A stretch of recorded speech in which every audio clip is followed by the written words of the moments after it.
नमस्कार, इन खबर में आपका स्वागत है। मैं विद्याशंकर तिवारी हूँ। चुनाव से ऐन पहले एक एक करके केजरीवाल जो सरकार है वो घिरती जा रही है। मुद्दे कई हैं। सबसे पहले कन्हैया कुमार का मसला आया, जिसमें ये लगा कि आईपीसी की धारा 124A के तहत दिल्ली सरकार जो है सैंक्शन नहीं दे रही है कि देशद्रोह का मुकदमा चले। हालांकि बाद में मुख्यमंत्री केजरीवाल की तरफ से उस पर सफाई भी आई कि अभी दिल्ली सरकार ने कोई उस पर डिसीजन नहीं लिया है। इसी बीच जो मेट्रो का चौथा फेज है, जो कि लगभग 104 किलोमीटर का है, उसको लेकर के सुप्रीम कोर्ट ने केजरीवाल सरकार को उस पर सुनवाई थी, उसी के फंडिंग की बात हो रही थी, उसको लेकर के फटकार लगाई है। और बात आ गई कि क्या मेट्रो में महिलाओं को मुफ्त यात्रा की इजाज़त दी जा सकती है। उस पर सुप्रीम कोर्ट ने कहा कि ऐसे तो मेट्रो जो है घाटे में चला जाएगा, और क्या मेट्रो में घाटे में जाएगा तो फिर मेट्रो कैसे चलेगी। फिर उन्होंने सुप्रीम कोर्ट ने ये कहा कि इसे जो है आप ऐसा नहीं कर सकते। यदि मेट्रो नुकसान में जाएगी और महिलाएं फ्री में मेट्रो में यात्रा करेगी तो उसका नुकसान में जाने से कोई रोक नहीं सकता। फिर कोर्ट ने कहा कि क्या आप चाहते हैं कि जो नुकसान हो उसकी भरपाई केंद्र सरकार करे।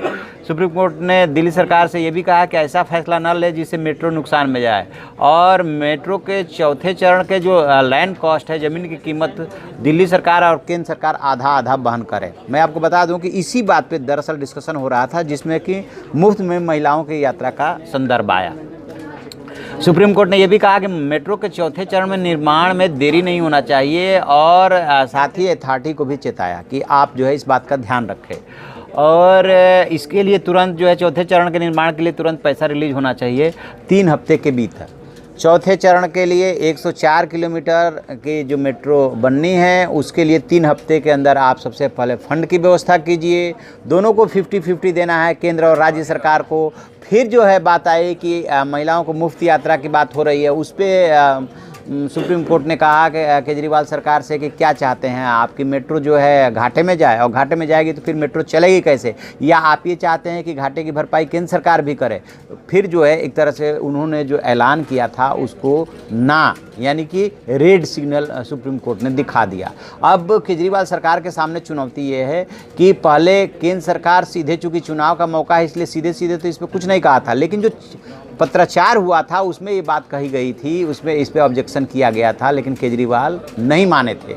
अब देखना ये होगा कि उसका क्या वे आउट निकालते हैं, क्योंकि पहले बात ये आई थी कि जितनी सब्सिडी आएगी हम उसको दे देंगे। फिर ये बात आई कि यदि एनसीआर की महिलाएं भी उसमें यात्रा करती हैं, क्या उन महिलाओं का भी केजरीवाल सरकार बियर करेगी जो खर्च आएगा। इसमें कई पेचीदगियाँ भी थी, जिसको लेकर कभी काम चल ही रहा था कि सुप्रीम कोर्ट ने इस पर जो है केजरीवाल सरकार को फटकार लगा दी। अभी वो कन्हैया कुमार का मसला अलग चल रहा है, और 3 महीने 4 महीने बाद चुनाव होने हैं, तो ये केजरीवाल सरकार के सामने जो है चुनौती होगी कि हालांकि उनके पास ये कहने को रहेगा कि सुप्रीम कोर्ट ने ना कह दिया, अब हम क्या करें, हम तो देना चाहते थे। लेकिन अब ये देखते हैं कि क्या वे आउट निकालते हैं, निकाल भी पाते हैं कि नहीं निकाल पाते हैं, और इससे उनको कितना नुकसान होता है। स्वाभाविक है कि जो दूसरी पॉलिटिकल पार्टीज हैं वो बात बोलेगी। हालांकि केंद्र सरकार भी कई मुद्दों को लेकर के फंसी हुई है। जो अनधिकृत कॉलोनियाँ हैं उनके जो नियमितीकरण को लेकर के भी दोनों के बीच में खींचतान किसी से छुपा नहीं है। लिहाजा जो भी ऐसे मसले होते हैं, चाहे मेट्रो में फ्री राइडिंग का इशू हो, चाहे अनधिकृत कॉलोनियों को नियमितीकरण का मसला हो, चाहे अनचाहे जो है राजनीति हो ही जाती है। ख़ास तौर से यदि केंद्र और प्रदेश में अलग अलग पार्टियों की सरकारें हैं तो ज़रूर राजनीति होती है। ये जब शीला दीक्षित मुख्यमंत्री हुआ करती थी और केंद्र में जो एनडीए की सरकार थी, अटल बिहारी वाजपेयी की सरकार थी, तब भी तनातनी रहती थी। लेकिन इसमें इस दौर में जो है कुछ ज़्यादा ही तनातनी है। देखते हैं क्या होता है। जो भी होगा हम आपको अपडेट कराएंगे। आप देखते रहिए हमारा डिजिटल चैनल इन खबर। Thank you. इन खबर चैनल को सब्सक्राइब करें और बेल आइकन दबाना ना भूलें।